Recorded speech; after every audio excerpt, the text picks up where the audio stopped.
the Camel Farm, and they use that one. Is kind of like a panabota. You'll see it. It's not. It was actually a model cabin that was built in False Creek. The one really close to their house? Yes. Or, okay. Not the one that's just stone's throw. It's one. I remember Alex stayed in that one. Yeah, the one that Alex stayed in. Oh, we know that that used one. to be right Oh, there. is that okay? Now I know. Okay. Yeah.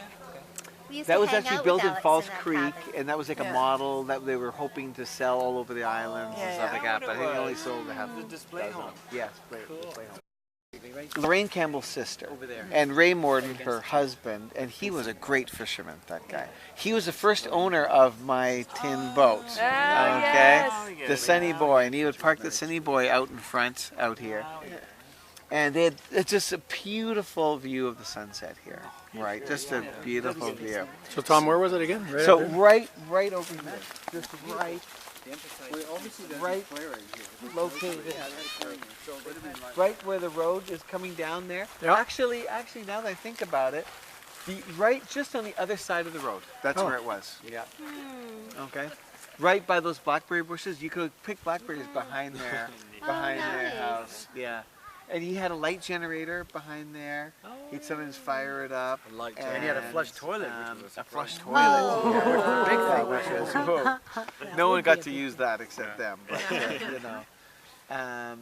And then we would walk from there. Over here was an old barn that was dilapidated, the inside of which was an old Model T Ford truck. Actually, a Model T truck. And it was really, really dilapidated, and we would kind of get scared going in there. But it was really cool. And then you'd walk over this way. The trees is kind of bending over the top on this Walk one. over this way. Yeah, almost like We always had our beach parties right here. Leave the earbuds. Is this the walking historical tour? I gotta get my cell phone. Hold on. Post office was right here. That tree must have been right. So that tree was still there, obviously. Oh yeah, that tree was there. Yeah. The post office is not a big building. Yeah. It was probably about a couple hundred square feet. I would say. So wasn't that the old post? By the time when we saw the post office, Bob Thompson was using it for his electrical generator, and he had a little line that went from here to there, and a woodshed and stuff like that. But it was the old Saturna Beach post office. That was it. Okay. But it was still here, though. It was still here. I remember the building. And it was located just right here. Neat. Okay. And then you'd walk along this way. That's true. Better go. You'd walk along this way. yeah. Mr. Thompson used it as a shed. On the tour. Walking. On the walking tour. Right here, it was a kind of a. This is the front door to the Thompsons' cabin, right here. What a spot. Right, probably about right here. This is the front door, and the cabin would extend back towards where those boughs are in that tree. And that tree was about the end of where their cabin was, so it was quite a deep cabin. It was bigger than all the others, of course. It was the Thompsons, and then right next to their cabin, right here, was Nana Thompson's cabin. Yeah, Lorraine's mother always, this was her cabin, and her husband was the one that purchased all this property back in the early 30s. And he was the one that had all the cabins built. So she had the really nice spot. This was open, these trees weren't here. And there were no rocks in front or anything. Those were put in like in the early 80s. Those rocks. And her cabin was more of the smaller, traditional side, the shipwright built cabin. That actually, so was Bob's, but his was a little different design. And he also had running water too. Yeah. And then here there's a little gate, little fence and a gate. And this is where this is the social center of the beach, right here, where no one's standing, and right here. This is where 11Zs and 5Zs are. Right there. There it is. Everyone was in a big circle.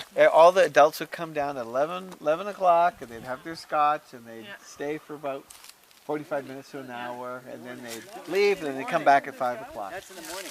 Yeah. And then right here, there was a gate, because old Mrs. Thompson did not like goats and deer in her yard. So there were goat, and the Campbells had a pet goat. So there wasn't. We always had to keep Woden out of here. Woden. And Go to the gate. right, Last person calls the gate. Please. I would say right there, right. I'm sure this is the spot. Was a huge, the biggest flagpole you've seen on the island, right here.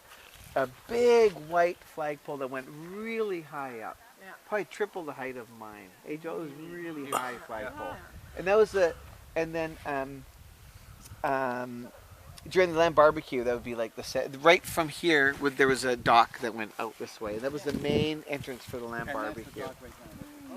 Right.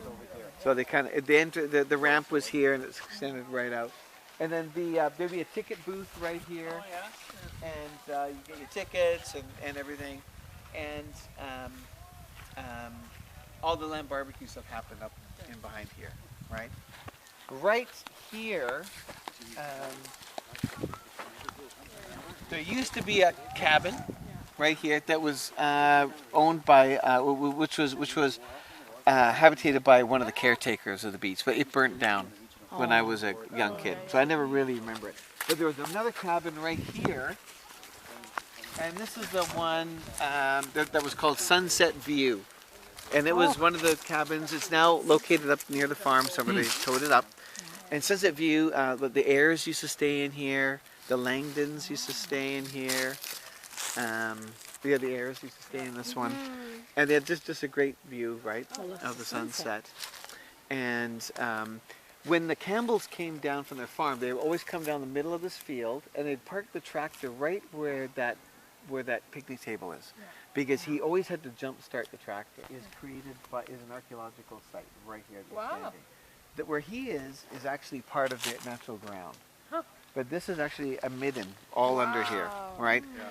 And it's one of the biggest middens on the Gulf Islands. And has it ever been? No, no one has. My understanding, because they've excavated similar ones nearby, so they kind of know kind of what to expect. And but this is one of the bigger middens, and so the rocks were meant there kind of to preserve it. I think they were afraid it was going to wash away and things like that. They were put in the early '80s. Those rocks. So was all this clear then? This was all clear then. Yeah. And that tree was there. The land barbecue pit. You see where that big maple tree is? The huge maple tree. It was located just adjacent to that tree. Okay. So quite up the field. So the nice thing about the land barbecue was you had all these activities, but you could see all the boats at the same time, right? You know, it was really cool. So the pig diapering was right up in the far corner up there. That was where the pig diapering was. They would have these piglets, and the man had to catch the piglet, and the woman had to diaper it or something like that, right? It was pretty fun. They had the beer garden up here. Up over here, they had where they cooked the Spanish rice and they made the coffee and things like that.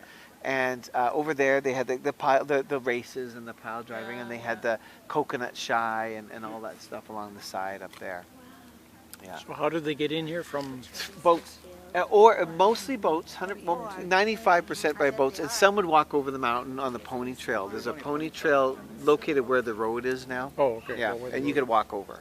So you would just drive to the top of Harris Road there, get out of your car, park it there, and just walk down the hill. So, but that's basically the only way you could get in. And then over here, over this way, amazing buildings on this whole piece. Was located right here, and and the bank used to